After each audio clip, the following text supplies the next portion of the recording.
할렐루야. 요 뒤에 옆에 보면 우리 공단이 있어요. 공단. 그래서 제가 얼마 전에 거기 갈 일이 있었어요. 그래서 차 타고 가다가 어떤 만나고, 그리고 공장 앞에 그 여러 회사 앞에 보면 정문 앞에 뭐가 있는가 하면 모집 공고가 있더라고. 이렇게 사원 모집이 가는 곳마다 있어요. 제가 또 있고 또 있고. 제가 만났던 그 사장 그분도 여기 모집 있더라고요. 다 모집 있더라고요. 그래서 물어봤어요. 아니 이렇게 지금 일자리가 없는데 이렇게 모집을 다 있네요. 다. 그리고 보니까 연중 수시 모집. 직장이요, 직장 여러분. 그랬어요. 근데 뭐 안 온대요. 사람들이 안 온대요. 옛날에 그 젊은 그 사람들이 그 일하는 것에 대한 그 풍자로 비판했던 그 어떤 얘기가 하나 있었어요. 그게 뭐냐면 아더 매치유. 혹시 아세요? 이거 헬라어거든요. 이거 아더 매치유. 안이 꺾고 더럽고 메스껍고 치사하고 유치한 일을 안 하겠다는 거야. 그래도 하루 세끼 먹는 거 지장이 없어. 그러니까 힘든 일, 몸으로 뛰는 일, 그런 거 안 하겠다는 거예요. 사무실에서 앉아서 말로만 생각으로만 우아하게. 없대요. 지원을 안 한대요. 그 옛날 우소비아에 있었잖아요. 사과나무가 쫙 주는 거예요. 이야, 먹음직스럽다. 그럼 어떻게 해야 됩니까? 올라가서 따야 될 거 아니에요. 어쨌든 간에 저 사과를 따야지 하고 따려고 하는 그 애씀, 수고, 행동이 있어야 될 거 아닙니까? 그런데 많은 사람들이 어쩐다는 줄 아세요? 사과나무 밑에 돗자리를 깔아놓고 벌레가 누워가지고 뭐하고 있냐? 입 벌리고 있는 거야. 떨어져라. 언젠가 떨어지겠지 뭐. 언젠가 좋은 날이 오겠지 뭐. 이게 참 이렇게 우리 살아가는 사람들이 많다는 거예요. 여러분 한번 생각해 보세요. 제가 일반적인 얘기를 했는데 신앙적으로도 코로나 상황에서 한번 생각해 보세요. 창세기 1장 1절에 보면 하나님은 태초에 하나님이 천지를 창조하시니라. 전능하신 분, 창조하신 분이라는 게 뭐예요? 능력 있다는 거예요. 힘이 있다는 거예요. 절대자라는 거예요. 우리 인간과 다르다는 거예요. 전능하신 분이에요. 믿으시면 크게 아멘. 그런 분이에요. 그러면 생각해 봐요. 그 능력자 하나님이 말씀 한마디로 다 창조하셨단 말이에요. 그러면 우리 인간들을 다 그냥 구원해 버리지. 바구나, 너 죄 많이 졌지? 그러나 내가 다 구원시켜 줄게. 다 천국 가게 해줄게. 쫙 축복해 줄게. 이러면 얼마나 좋아. 하나님 그 능력 있잖아. 전능하신 분이고 위대하신 분이잖아요. 높으신 분이잖아요. 그렇다고 누가 뭐라 그럴 거야? 대통령이 특별 사면하는 거나 마찬가지지. 안 그래요? 그렇게 할 수도 있어요. 하나님이 너 얼마든지 그렇게 할 수 있는데 왜 굳이 당신의 아들 예수 그리스도, 당신의 아들 예수님을 이 땅에 막 보냈냐 말이에요. 내 땅 베들레헴 이스라엘 나라에 막 고난받고 어려움 당하고 막 그래가지고 매 맞고 막 피투성이가 되게 매 맞다가 십자가에 죽고 왜 그렇게 하냐고 그렇게 해서 구원시키냐 말이에요. 그 생각 안 해보셨어요, 여러분? 여러분 우리가 신앙생활 오래 하면서 그 생각을 하셔야 돼요. 왜 그렇게 했을까? 또 구약과 신약의 기독교 역사 가운데 성경에 나타난 그 많은 백성들 공동체 개인이나 이렇게 보면은요, 하나님은 그냥 복의 근원 되신 분이니까 그냥 다 복 주시지. 그냥 다 성장하게 해주고 다 잘 풀리게 해주시지. 뭘 그렇게 그냥 선택해 놓고 말이야 그렇게 힘들게 고난의 여정을 겪게 만들고 막 이렇게 하셨을까? 여러분 그 예수님이 이 땅에 오시고 십자가 지시고 또 그 어떤 그 과정을 겪는 그 모든 걸 뭐라고 그러는가 하면 사랑의 수고라고 그래요. 할렐루야. 사랑에는 수고가 따라가는 거야. 어머니 아버지가 자녀들 키우는데 우리 젊은 엄마들 이렇게 있는데 보면 야 너 잘 먹고 잘 살아라 건강해라 똑똑해져라 말로가 되는 게 아니에요. 말로 되는 게 아니에요. 어머니 아버지 또 주변에서 끊임없는 관심과 사랑의 수고가 따라가야 돼요. 우리 같이 해볼까요? 사랑의 수고를 기뻐하십니다. 성경 이사야서 43장 7절에 보면 이런 말씀이 있어요. 잘 들어보세요. 무릇 내 이름으로 일컫는 자 곧 내가 내 영광을 위하여 창조한 자를 오게 하라. 그들을 내가 지었고 만들었느니라. 하나님이 내 영광을 위하여 창조한 자 전부 나에게 오게 하라. 나를 영광스럽게 안 하는 사람들 오지 마. 오지 마라고. 오지 마. 그러나 나의 영광을 위하여 내가 사람을 창조했는데 나의 영광을 위해 살고 싶어하는 사람은 나에게 다 오게 하라. 어린아이라 할지라도 못 배웠어도 죄가 많아도 다 오게 하라. 다 오게 하라. 내가 그들을 지었고 그들을 만들었느니라. 또 이사야서 43장 21절에 보면요, 이 백성들은 내가 나를 위하여 지었느냐. 하나님이 하시는 말씀이에요. 이 백성들은 내가 왜 지었는 줄 아냐? 나를 위해서 지었다. 하나님이 스스로 하시는 말씀이에요. 나를 위하여 지었나니 나의 찬송을 부르게 하려 함이니라. 할렐루야. 나를 높이고 나를 기쁘게 하고 나를 찬양하고 그렇게 하려고 내가 만들었다. 여러분, 그렇지 않습니까? 그렇잖아요. 그렇지 않습니까? 이상하다 말 잘 안 나가잖아. 그런데 보세요. 이래 봐요. 이 사이에 이렇게 만들었다니까. 내 영광을 위해 사람이 창조자, 만든 자, 조물주를 해서 이렇게 만들었단 말이에요. 하나님이 저와 여러분을 만들었으면, 우리 사람이 마이크를 만들었으면 이게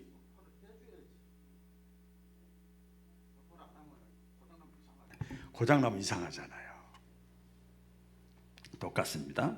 하나님이 인간의 창조 목적은 뭐냐면, 만드신 목적, 저와 여러분 이 땅에 보내신 목적, 아직도 생명을 연장시켜 주신 목적은 뭐냐면 하나님을 기쁘시게 하기 위해서, 하나님을 영화롭게 하기 위해서, 하나님을 높여드리게 하기 위해서.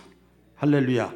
이게 피조물의 존재의 목적이에요. 이 마이크의 존재의 목적이에요. 바구남의 존재의 목적이에요. 저와 여러분의 이 지금 살아있는 존재 목적인 것을 믿으시기를 바랍니다. 존재의 목적입니다. 그런데 많은 사람들이 하나님을 영화롭게 하고 기쁘시게 하기보다는 슬프게 하는 것들이 많이 있습니다. 우리가 신앙 안에서 소망, 아까 길이 살겠네, 길이 살겠네, 하늘의 소망, 미래의 소망, 말씀을 통해서 굳건히 붙잡고 믿음 안에서 살아가는 사람들은요, 항상 생각을 합니다. 정말 믿음이 정확하게 있고 소망과 꿈과 비전이 정확하게 있는 사람은요, 내가 결혼을 했든 아이를 낳든 직장에 있든 차를 타고 다니든 걸어 다니든 누구한테 욕을 먹든 내가 있는 곳에서 내 직분 앞에서 내 사명 앞에서 내 나이 앞에서 야, 내 인생의 날수를 계산하거든요. 내가 30대야 40대야 50대야 60대야 70대야 자기 짧은 인생 가운데 내가 어떻게 해야 남은 생애를 하나님을 기쁘시게 하면서 살아갈까. 이렇게 믿음 안에서 소망과 비전이 있는 사람은 늘 그 생각을 합니다. 그래서 시편 90편에 보면 인생의 날수를 계산해 보니까 70이요 80이라. 인생의 날수를 계산할 수 있는 지혜로운 마음을 나에게 허락하여 주옵소서. 이런 그 고백을 합니다. 그래서 이렇게 하다가 이제 어느 때가 되면 그런 게 있어요. 목사님 이제 좀 내려놓으세요. 권사님, 집사님 이제 쉬세요. 이제 좀 쉬세요. 양보 좀 하시죠. 이제 좀 이런 말하면 기분 나쁠지 모르겠지만 위에서 그런 거니까요. 이 일에서 이제 빠지세요. 이러기 전에. 예? 제가 언젠가 말씀을 드렸죠. 부교육자 때 서울에서 목회할 때 그 40이 넘으면 거의 노인네야. 벌써 25, 6년 전 얘기거든요. 40이 넘으면 벌써 노인네란 말 이상하지만 빠지시죠. 뒤에서 격려만 하시죠. 25, 6년 전 얘기입니다. 이 국가 모든 정치 지도자들도 보면 다 40대, 50대요. 바구나미는 저 같은 경우는 60대니까 빠지시죠? 예를 들어서 그렇단 말이에요. 여러분, 내가 쓰임 받고 있는 것이 축복인 것을 믿으시기를 바랍니다. 굉장히 중요한 건데요. 그래서 내가 있는 것을 어떻게 하면 하나님의 영광 위에 살까? 지난주에 말씀을 드렸죠. 우리 지난주에 보면 이 사도 바울이 예수님을 만난 뒤에, 체험한 뒤에 믿음을 가졌어. 하늘의 소망을 가졌어요. 그런 다음에 이 사도 바울이 뭐라고 그럽니까? 먹든지 마시든지 살든지 죽든지 무엇을 하든지 다 하나님 높여드리는 하나님의 영광을 위하여 하라. 그게 고민이야. 이왕 사는 거, 이왕 신앙생활하는 거 하나님 앞에 쓰임 받아야지. 엑스트라 인생 되지 않고 그래도 주요는 못 되더라도 조요는 돼야지. 어떻습니까, 여러분? 다 하나님의 영광을 위하여 하라. 하나님의 영광을 위하여 하라. 하나님을 기쁘시게 하기 위하여 너희가 너희의 생애를 살아가라. 그래서 신앙생활이라고 하는 것은요, 내가 작은 예수가 되는 거예요. 작은 예수님이 되어가지고 예수님의 삶을 내가 대신 살아가려고 애쓰는 그 순간순간의 과정이 신앙생활이에요. 할렐루야. 그 과정이 그래요. 그래서 해바라기가 아니고 우리는 주바라기야. 주바라기.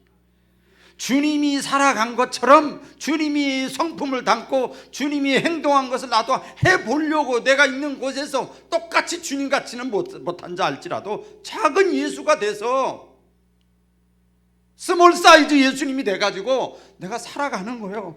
여러분, 그 과정이 신앙생활이에요. 이 사도 바울은 이 서신서에, 신약의 서신서에 보면 가끔 교회를 많이 세워 개척을 했거든요. 제 최초의 교회가 데살로니가 교회예요. 그런데 어떤 교회는 칭찬하고 어떤 교회는 책망하고 막 이렇게 서신서에 했어요. 최초 교회가 데살로니가 교회인데 데살로니가 교회에 칭찬을 합니다. 그 서두에 보면 이렇게 표현해요. 너희 믿음의 역사와 사랑의 수고와 우리 주 예수 그리스도에 대한 소망의 인내를 우리 하나님 아버지 앞에서 끊임없이 기억하미니.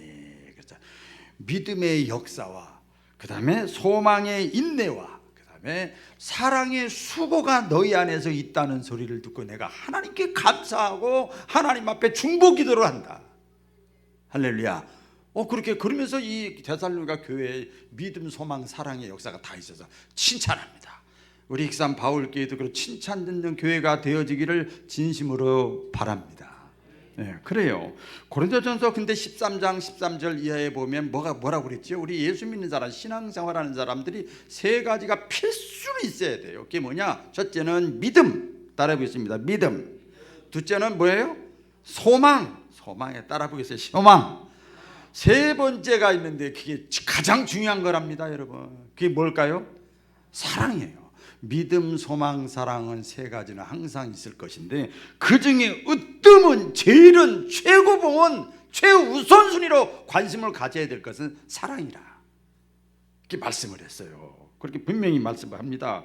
그런데 말세가 되면 우리 사도 바울도 그랬고 요한도 그랬고 예수님도 그랬고 마지막 때가 되면 말세 현상 가운데 이렇게 저렇게 우리는 잘 모르지만 미리 예언했던 것이 뭐냐면 피리를 불어도 춤추지 아니하고 슬퍼서 곡을 해도 같이 슬퍼하지 아니하고 그래서 많은 사람들의 마음이 냉랭해져 가지고 사랑이 식어지리라. 요새 같지 않아요? 식어지리라. 코로나 상황에서 더 그렇죠. 그러니까 믿음도 소망도 근데 사랑이 다 식어진다는 거예요. 오늘 본문 말씀에 보면 요한 1서 말씀인데 보면 그 예수님의 사랑을 가장 12제자 가운데 잘 이해한 사람이 있어요. 그 사람이 누군가 하면 요한입니다. 예수님의 사랑을 잘 이해하고 그 다음에 정말 사랑의 사람으로 완전히 변화가 된 사람이 있는데 사도 요한이에요. 사도 요한. 그래서 사도 요한은 요한 1, 2, 3서, 요한복음, 요한계시록을 하나님의 계시를 받아서 기록한 사도인데 이 사도 요한이요 사랑의 삶을 어떻게 그러면 최고인 사랑의 삶을 어떻게 살아야 될 것인가. 이 코로나 상황에서 전부 말세 예언이 그렇게 돼 있다 할지라도 우리 예수 믿는 사람들은요 연어와 같이 그것을 뚫고 나가는 거예요. 이미 성경에 예언돼 있잖아요. 말세에 믿는 자를 보겠느냐, 말세에 많은 사람의 사랑이 식어지리라. 이미 예언돼 있어. 예언돼 있단 말이에요. 그러면 그것을 우리는 성경을 보고 알고 있잖아요. 모르면 휩쓸려 갈 텐데 알고 있으니까 우리는 그걸 어떻게 해야 돼요? 신앙생활 그걸 뚫고 나가는 거예요. 할렐루야. 뚫고 나가려고 하는 거예요. 자, 어떻게 하나님의 사랑을 우리가 실천을 할 수 있는가 보면 세 가지를 말씀을 드리면 하나님의 사랑을 알아야 됩니다. 하나님의 사랑을 알아야 돼요. 이거는 아는 차원이에요. 깨닫는 차원이에요. 지식의 차원입니다. 사도 바울도 핍박자였지만 이 하나님의 사랑, 예수님의 사랑을 알고 변화가 됐지요. 물론 변화가 됐어. 그런데 이렇게 성서적으로 이렇게 신학적으로나 이렇게 쭉 인물 연구를 해보면 사도 바울보다 더 완전히 변화된 사람이 있어요. 성품까지도 변해요. 여러분 우리가 교회 다니지만 성품이 안 변하잖아요. 잘 안 변해요. 제가 지난주에도 충청도에 목회자들 대상으로 이렇게 대여섯 시간을 이렇게 세미나를 인도했는데 고민하는 얘기가 그 얘기예요. 지금 젊은 사람이 교회 잘 안 나오는데 50, 60, 70대쯤 됩니다. 나오는데 안 변해요. 안 변해요. 죽겠어요. 10명, 20명밖에 안 되는 교회인데 막 사람들이 안 변해요. 설교는 설교고 자기들이 그게 제일 힘들어하는 게 있어요. 사도 요한은요 성품까지도 변화됐어요. 진짜 말 그대로 고린도후서 5장 17절에 있는 말씀과 같이 새로운 피조물이 됐어요. 피조물이 됐어요. 그래서 예수님을 만난 다음에 어떻게 됐죠? 12 제자 가운데 최측근 제자가 됐습니다. 베드로, 야고보, 그다음 누구예요? 요한, 최측근 제자가 됐어요. 그럼 나중에 이제 별명이 하나 애칭이 붙었습니다. 뭐예요? 사도 요한을 사랑의 사도다. 사랑의 사도다. 그래서 그 근본 이 요한이 변화된 그 이유가 있습니다. 그건 뭐냐면 하나님에 대한 이유, 예수님에 대한 사랑을 체험했어요. 잘 알았어요. 우리도 똑같습니다. 어떻게 하면 사랑의 사람으로 우리가 변화될 수 있을까? 사도 바울이 에베소서 3장에 보면 18절에 보면 이렇게 권면을 했습니다. 부탁을 했어요. 너희가 이왕에 교회 다니는데 교회 믿는 게 아니고 목사 믿는 게 아니잖아. 예수님 믿는 거잖아. 예수님 믿으시면 크게 아멘. 예수 믿는 거잖아. 예수 믿는 거잖아요. 예수교예요. 예수교. 자, 그리스도교입니다. 예수교. 자, 그래서 이릅니다. 너희가 이왕에 신앙생활 하는데 에베소 교인들에게 하는 권면이에요. 모든 성도와 함께 예수를 아는 지식에 넘치는 그리스도의 사랑을 알기를 원한다. 알고 그 넓이와 사랑의 넓이와 사랑의 길이와 높이와 깊이가 어떠함을 깨달아 하나님의 모든 충만한 것으로 너희에게 충만해지기를 원하노라. 그렇게 권면을 했습니다. 그래서 하나님의 사랑을 내가 실천하려면 하나님의 사랑을 알아야 돼요. 하나님의 사랑 다 이 시간에 다 말씀드릴 수는 없습니다만 먼저 하나님에 대해서 바르게 알아야 됩니다. 따라해 보겠습니다. 하나님을 바르게 알자. 자, 요한이 깨달은 하나님은 어떤 하나님이냐면 사랑의 하나님이에요. God is love. 많이 들어보셨죠? 하나님은 사랑이시라. 그렇죠? 우리가 어떤 장님이 코끼리를 만졌을 때 뭐 다양하잖아요. 자기가 만나는 하나님이 다 다양하잖아요. 그런데 이 사도 요한은 하나님은 사랑이라. 사랑. 이 성경 곳곳에 보면 하나님의 본질과 성품을 한마디로 얘기를 하면 하나님이 책망도 하시고 때로는 이렇게도 말씀하시고 때로는 저렇게도 막 이끌어 가셨지만 결국은 본질적으로 들어가서 보면 하나님은 사랑이시라. 이렇게 알려지면 하나님을 깊이 알면 알수록 하나님은 사랑이시구나. 그 근본 속에는 사랑이 있구나. 그래서 성경 전체의 내용을 인간을 향한 하나님의 연애 편지다. 이렇게 표현도 합니다. 그래서 하나님의 사랑을 내가 알면 깨달으면 여러분 그걸 어떻게 우리가 알 수 있는가? 이게 보면은요 예배 드리는 자세가 달라요. 봉사하는 자세가 달라요. 말씀 듣는 자세가 달라요. 찬양하는 자세가 달라요. 고마워서 하는 거고, 기뻐서 하는 거고, 감격해서 하는 거지. 사모하는 마음으로 하는 거지. 하나님의 사랑을 깨닫는 저와 여러분들 되시기를 축복합니다. 그 다음에 또 같은 거지만 예수님을 바르게 이해해야 됩니다. 하나님이 사랑이시라면 추상적이잖아요. 그것도 하나님의 사랑을 우리에게 증거로, 표현으로 딱 드러내 주신 분이 누구냐면 예수님이에요. 요한복음 3장 16절이 그거 아닙니까? 요한복음 3장 16절 그거잖아. 하나님이 세상을 이처럼 사랑하사. 세상이 누구예요? 저와 여러분이에요. 믿으시면 아멘. 하나님이 저와 여러분을 사랑하사 독생자를 주셨으니, 그러니까 하나님의 사랑이라고 하는 것을 증거로, 증표로 우리에게 결과물로 보여주신 분이 예수 그리스도예요. 누구든지 저를 믿는 자마다 멸망치 않고 다 영생을 얻게 하려 하심이라. 다 잘되게 하기 위해서, 다 천국 가게 하기 위해서 하나님이 당신의 아들 예수님을 이 땅에 보내주시기까지 사랑했다는 거예요. 사랑했다는 거예요. 언제 사랑했는가 보면, 자, 이제부터 참 은혜가 더 됩니다. 로마서 5장 8절에 보면은요, 다 같이 읽어볼까요? 시작. 우리가 아직 죄인 되었을 때에 그리스도께서 우리를 위하여 죽으심으로 하나님께서 우리에게 대한 자기의 사랑을 확증하셨느니라. 언제 우리를 사랑하셨는가?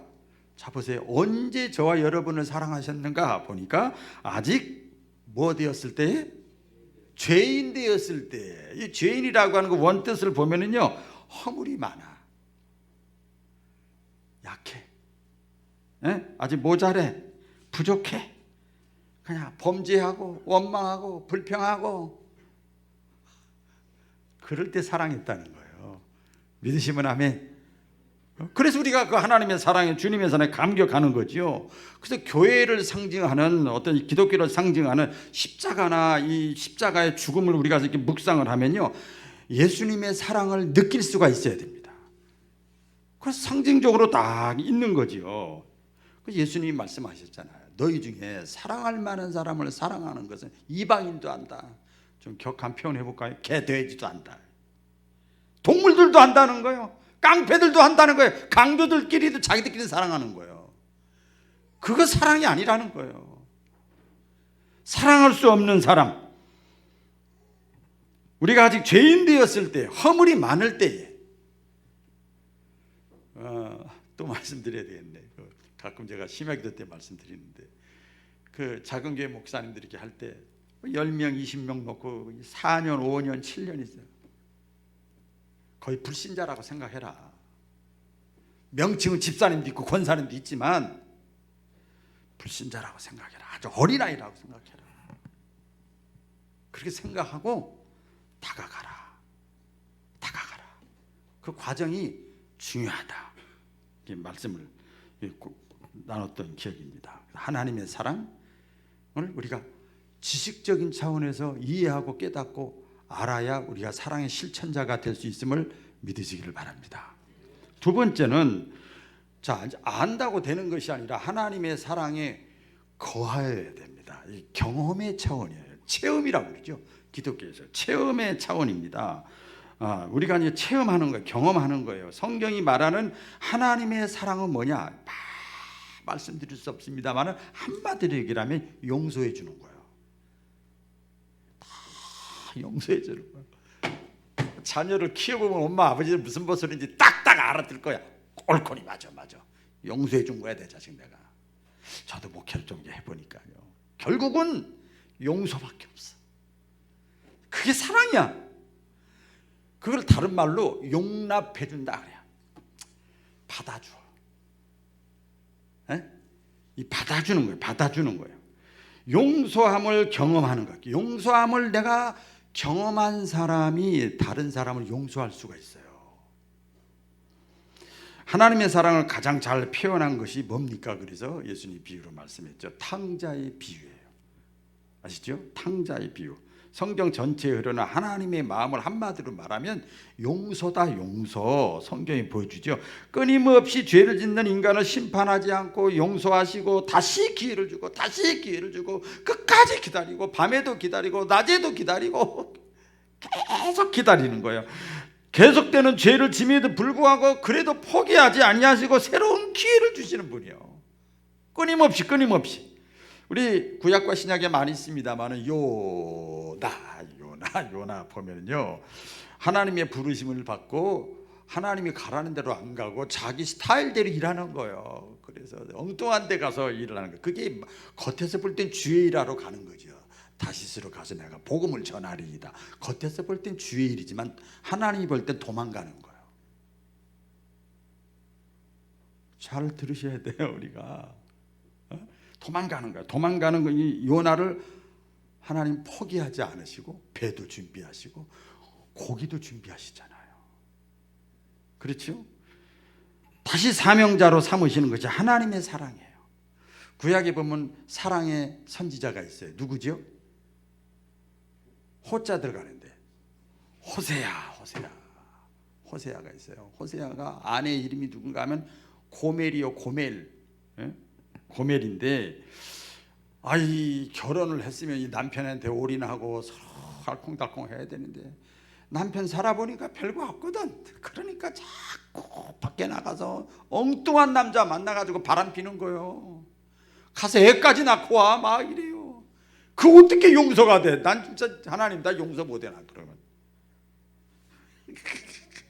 용서 못해. 근데 그래가지고 그래 너 살 대로 살아. 호세아가 그랬더니 하나님이 호세아에게 기도하는데, 야 데리고 와. 네 아내 데리고 와. 아니 저런 여자를 어떻게 데리고 와. 이스라엘 백성들이 내가 택한 백성인데 나를 섬기지 않고 우상 숭배하는 건데 내가 끝까지 기다리고 데리고 오고 기회를 주잖아. 네가 안 데리고 오면 내가 네 백성들 다 멸망하겠다. 하나님 그러시는 거예요. 할 수 없이 가서 또 데리고 와요. 받아주는 거예요. 다 용납해 주는 것이 사랑입니다. 성경의 핵심은 뭔가 하면 우리가 아직 죄인 되었을 때에 하나님은 저와 여러분을 사랑하신다는 거예요. 아멘. 죄인 되었을 때에. 그래서 진짜 믿음의 사람은요, 이런 하나님의 사랑, 용서해 주시고 받아주는 사랑을 경험한 사람이 믿음 좋은 사람이에요. 별거 아니에요. 용서의 경험을 내가 경험한 사람, 이 사람이 믿음이 좋은 사람이에요. 우리 베드로가 헌신하잖아요. 우리 베드로가 예수님이 제자 헌신하잖아요. 원래 교만하고 뚝뚝 나서기 잘하고 실수 잘하고 말이 앞서고 막 그러잖아요. 그런데 자기가 예수님을 3번이나 부인하고 저주까지 했는데 예수님이 베드로에게 찾아가서 한 번도 너 잘못했지 저주했지 저기 하질 않아요. 다 받아줘요. 이미 찾아간 것으로 다 해결되는 거예요. 거기서 다시 또 빠지면 안 돼. 계산하면 안 돼. 그 주님이 다 아시잖아요. 네가 나를 사랑하느냐 할 때. 그래서 거기서 베드로가 말해요. 나를 받아줬어. 내 허물과 죄를 다 받아줬어. 그래서 끝까지 헌신합니다. 주님을 사랑합니다. 베드로가 그랬잖아요. 사도 바울도 마찬가지예요. 핍박자였는데 예수님의 용서와 사랑을 경험한 다음에 고난조차도 기뻐했어. 감옥에 갇혀서 있으면서도 고난조차도 오히려 기뻐해라. 내가 주를 위해서 영광을, 내가 예를 들어 여러분 누구 높은 사람을 위해서 내가 약간 욕먹는다. 그거 프라이드가 있는 거예요. 네? 내가 대한민국을 대표해서 내가 대표로 내가 욕먹는다. 그럼 대한민국이 나를 인정하는 거잖아, 여러분. 오히려 기뻐했다고 그랬어요. 용서의 경험을 사도 바울도 했기 때문에, 받았기 때문에 오히려 두려워하지 않고 헌신한 거예요. 너 죽여를 가지 마 해도 끝까지 가는 거예요. 나를 사랑해고 나에게 용서해 주는데 그분을 위해서 내가 하는 거예요. 믿음 좋은 사람이죠. 용서를 잘 받은 사람이, 경험한 사람, 믿음이 좋은 사람이에요. 같이 보겠습니다. 믿음이 좋은 사람은 용서를 잘 받은 사람이다. 용서받은 경험을 한 사람은요, 그래서 담대합니다. 그 다음부터 담대해져요. 내 허물과 죄와 모든 잘못을 다 용서해주고 용납해주고 받아줬잖아. 그러니까 그 다음부터 왜 담대한 줄 아세요? 이제 율법에 얽매이지 않아. 과거에 얽매이지 않아. 따져보니까 내가 잘못한 게 많아. 전도도 못하지, 사랑도 못하지, 헌금생활도 못하지, 순종도 못하지, 이것도 못하지, 뭐 못한 것이 이렇게 많아. 그래도 담대해. 믿으시면 아멘. 그래도 담대한 거예요. 그래도 요한은 하나님의 사랑 때문에 담대해지고 두려움이 사라졌다.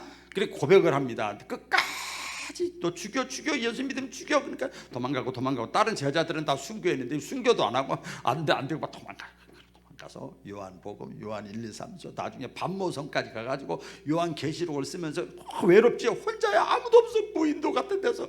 그런데도 믿음을 잃지 않고 거기서 끝까지 하나님의 말씀 요한계시록을 기록을 했어요. 그 정도 되면 믿음 잃어버릴만 하잖아요. 안 잃어버렸어요. 내가 주를 위해서 사명을 감당하다가 두려워하지 않고, 내 허물이 많음에도 내가 두려워하지 않고 담대한 이유는 끝까지 나를 용납해 주셨기 때문에 내가 담대하다. 여러분, 어린아이들 보세요. 저도 자녀를 키울 때, 또 손주를 볼 때 보니까 똥 싸고 오줌 싸고 울고 속 썩이고 이래도요, 너무너무 당당해. 저리 가요, 주세요, 싫어. 담대해요. 담대. 왜 그런지 아세요? 우리 엄마 아빠는 나를 사랑한다. 이래도 나를 다 받아준다. 자기 속에 확신이 있는 거예요. 그럼 담대한 거지요. 어떤 경우에도 보면 그렇죠. 예수님은 그래서 탕자의 비유 말씀을 통해서 뭔가 하면요, 돌아오라는 거예요. 너 죄를 보지 말고, 너의 허물을 보지 말고 평안한 마음으로 내게 다 돌아와라. 내가 다 너의 허물을 다 덮어줄게. 아멘. 너의 허물을 내가 다 덮어줄게. 우리 잠언 10장 12절 말씀 있죠? 다 같이 읽어볼까요? 시작. 미움은 다툼을 일으켜도 사랑은 모든 허물을 가리우느니라. 아멘. 모든 허물을 다 가리워주는 게 사랑이지 뭐. 사랑이에요. 믿음이 좋은 사람은요, 그래서 어떻게 보면요, 좀 뻔뻔해야 돼. 뻔뻔해야 되는 게 아니라 뻔뻔하게 보여요. 여러분, 우리 성도들 가운데 누구를 한번 생각하셔도 되고 자신을 생각해도 돼요. 바울은 믿음이 좋은 사람이에요. 믿음이 좋은 사람. 왜냐하면 자신의 과거의 모든 죄를 용서하시는 하나님의 사랑에 대한 확신을 가지고 있었어. 근데 그 과정 속에서 보면 로마서 7장에 쭉 보면 자기가 완전히 새 사람이 되기 전에 내 속사람과 겉사람이 늘 싸운다. 공고한 자로다. 저 사람이, 지금 저 권사님이, 저 집사님이 정말 내 삶을 알면 나 사람들 같이 쳐다보지도 않을걸. 오라 공고한 사람이라다. 이 사망의 몸에서 누가 나를 건져내라. 자기 죄에 대해서 자기가 죽고 싶다고 그랬어요. 너무 괴로워서 이렇게 말했던 사람인데도, 그러면서 하나님 앞에 기도하는데 하나님이 내가 다 용서해 줄게. 너 때문에 내가 그래서 죽었잖아. 그래서 거기서 그리스도 안에서 해방을 받은 거예요. 그래서 뭐라고 그래요? 그리스도 안에서 내가 이제는 정죄받지 않는다. 주님이 나를 용서한다고 다 받아주고 사랑해 줬는데 사람이 나를 어떻게 정죄하고 심판하고 판단하리요? 행위가 완전해서가 아니라 용서의 확신이 너무나 분명한 거예요. 그래서 허물이 많음에도 불구하고, 자 보세요, 우리 예배드리러 나왔잖아요. 그런 상황에서 나왔잖아요. 은혜 자리에 나와서 우리가 마음껏 찬송하고 아멘 할렐루야 하고 막 주여 믿습니다 하고 말해, 기도하고 찬양하고 말씀 듣는 것도 사실은 알고 보면, 깊게 보면 하나님의 용서하시는 사랑, 용납해 주시는 사랑에 힘입어서 나온 것을 믿으시기를 바랍니다. 저 역시 마찬가지예요. 저는 뭐 완벽해서 말씀을 전하고 이럽니까? 하나님이 저를 용서하시고 받아주시고 내 허물이 있음에도 불구하고 다 받아주셨기 때문에 안 그런 척해드려요 하면서 찬양도 하고 기도도 하고 말씀도 전하고 주일하자 그러고 하나님 사랑한다고 말도 하는 거예요.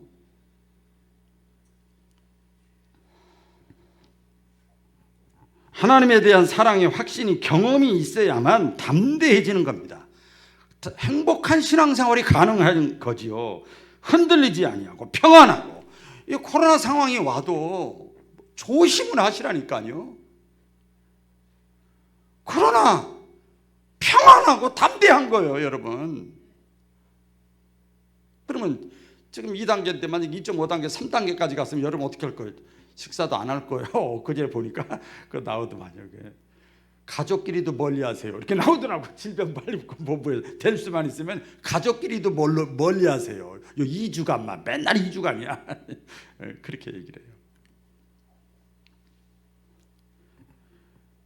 확신이 있으면요 흔들리질 않는 거예요. 이 보니까 또 다른 나라 살에 우리나라 살인데 뭐 어떤 사람 막 활보하더래. 그 얼굴이 갑자기 폈더래. 그래서 왜 그런 좋은 일이 나 백신 주사 맞았다. 백신 주사 맞았다 하고 평안해야 돼. 깨닫기를 축원합니다. 마지막입니다. 하나님의 사랑인데 사랑하며 우리가 살아야 되는데 이것은 행위의 차원이에요. 이제 가장 중요한 거지요. 내가 실천하고 순종하는 거지요. 오늘 본문 19절에 보면 우리가 사랑하면 그가 먼저 우리를 사랑하셨습니다. 읽어볼까요? 다 같이 시작. 우리가 사랑하면 그가 먼저 우리를 사랑하셨습니다. 우리가 사랑하며 살아야 되는 이유는 뭐예요? 오늘 박운환 목사가 이 사랑의 수고를 기뻐하십니다라고 설교했기 때문에가 아니라 우리가 사랑하며 살아야 되는 이유는 그가 먼저, 하나님이 먼저 저와 여러분을 사랑해 주셨어. 용서해 주셨어. 용납해 주셨어. 받아주셨기 때문에. 믿으시면 아멘. 그래서 기억할 것은 내가 깨닫지 못하는 순간에도 사랑해 주시고 내가 받아들이지 않고 거절하는데도 변함없이 계속 비춰주시고 사랑해 주시고 내가 받아들일 때까지 사랑해 주시는 거예요. 어떤 사람은 비유를 이렇게 듭니다. 끝까지 태양빛을 비추는 거예요. 내가 마음의 문을 꽉 닫고 있는데 이 문제 저 문제 이 문제 저 문제 때문에 마음의 문을 꽉 닫고 있는데 계속 비추고 있는 거예요. 비추고 있는 거예요. 변함없는 사랑을 그 약속하신 그 하나님이 또 저와 여러분에게 무엇을 말씀하시고 명령하시는가 하면 너희도 좀 사랑하며 살아라. 코로나 상황이 와도 미운 사람이 있어도 좀 마음에 들지 않아도 완전하신 분은 하나님 한 분밖에 없는데 너희도 이왕 부부가 됐으면 사랑하며 살고 가족이 됐으면 서로 사랑하며 살고 이해하고 사랑의 공동체가 됐으면 서로 사랑하며 살고 왜 아멘이 없으세요? 서로 사랑하며 살고 이렇게 말씀하는 거예요. 그래서 하나님이 저와 여러분을 부르시고 우리를 부르시고 택하시고 어떤 그 위치를 정해 주신 것은 우리를 통해서 사랑의 통로로 우리를 사용하시기 위해서. 아까 제가 광고했잖아요. 계속 기관장, 부서장 이런 분들은 예를 들어서 어떻게 해야 됩니까? 기관장이고 부서장이고 회장이고 구역장이니까 전화해도 먹히는 거예요. 똑같은 권사하고 똑같은 집사하고 아무것도 없는데 격려하면 네가 뭔데 이런단 말이에요. 사랑의 통로가 되라 이 말이에요. 사랑의 통로가. 믿으시면 아멘.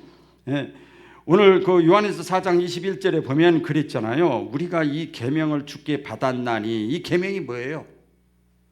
십계명이에요. 십계명을 한마디로 말하면 뭐예요? 하나님 사랑과 이웃 사랑이에요. 그러니까 계명은 따지고 잘했네 못했네가 계명이 아니에요. 계명을 한마디로 율법을 한마디로 얘기를 하면 선지자와 이 율법을 한마디로 얘기를 하면 사랑이에요. 사랑. 이 계명을 우리가 주님께 받았나니 하나님을 사랑하는 자는 또한 그 형제를 사랑할지니라. 여기서 우리가 사랑의 방법을 하나 더 드리고 말씀을 마치겠습니다. 사랑의 방법을 알아야 되는데 뭔가 하면 다 받아주는 거예요. 다 옆에 사람 쳐다보시고 다 받아줍시다. 이 교회가 어떤 곳이냐 이 얘기하잖아요. 환자들이 모인 곳이 교회예요.